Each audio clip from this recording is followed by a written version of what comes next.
నమస్కారం. నా పేరు మరాఠీ నరసింహులు. నేను ఉస్మానియా విశ్వవిద్యాలయం నుండి తెలుగు శాఖ నుండి వికారాబాద్ జిల్లా మాండలికం పరిశీలన అంశంపై పరిశోధన చేశాను. మా పర్యవేక్షకులు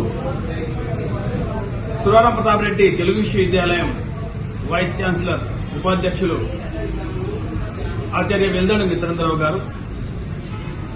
నేను వికారాబాద్ జిల్లా మాండలికం పరిశీలన అనే అంశంపై పరిశోధన చేయుటకు ప్రధాన కారణం, నేను వికారాబాద్ జిల్లా తాండూరు మండలం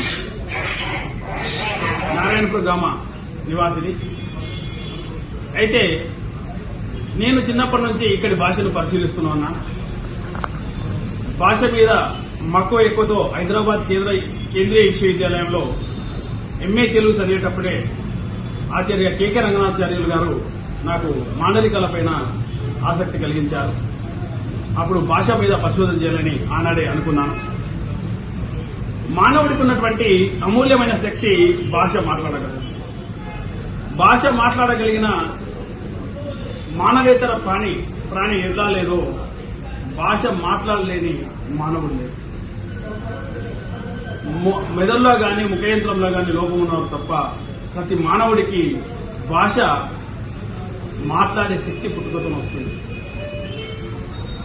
కాబట్టి ఈ భాష అనేది నిరంతర ప్రవాహిని. మరి భాష నిరంతర ప్రవాహిని అయినప్పుడు భాషలో మార్పు సహజం జరుగుతుంటుంది.